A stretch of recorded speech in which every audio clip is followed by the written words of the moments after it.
Another day, another mini vlog na naman po tayo. Hello mga mi, kumusta na po kayo? Ang daming ganap mga mi, kaya samahan niyo akong mapagod ngayong araw na to. Nagluto muna ako ng champurado para sa breakfast namin at habang pinapalambot ko nga yung champurado, sinalang ko na yung mga damit para mamaya may isasampay na.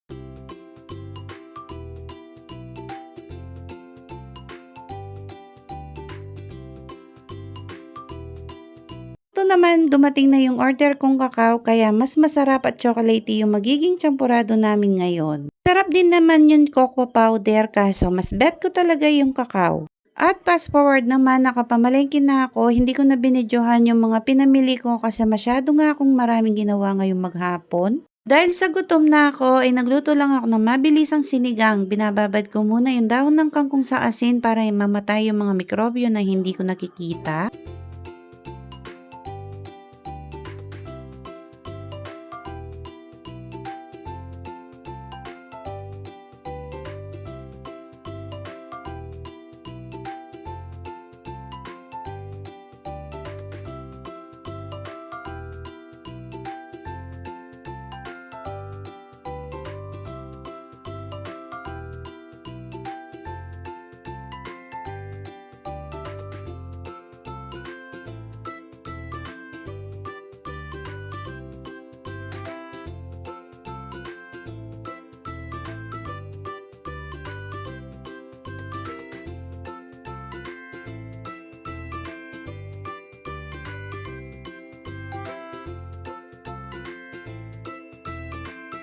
Tapos bigla naman bumuhos yung malakas na ulan pero kahit na umuulan ay pinagluto ko pa rin yung anak ko kasi birthday niya. Ito yung pagluluto ng spaghetti ng mga tamad, yung ilalagay mo lahat yung mga sangkap dito sa gilingan tapos siya na lang yung manggigiling. Pero biro mga mi, yan yung paraan ko para maging creamy yung spaghetti sauce ko.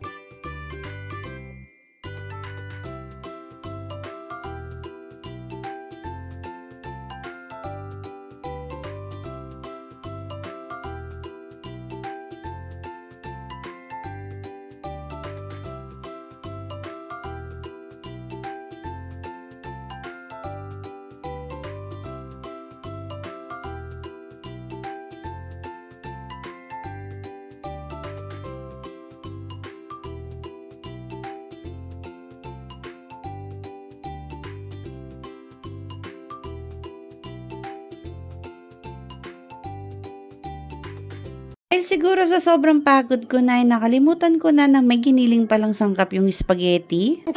Pero pwede naman pong habulin yon. Inalis ko muna po yung mga hotdog tapos nilagay ko muna yung giniling para yun muna po yung niluluto ko.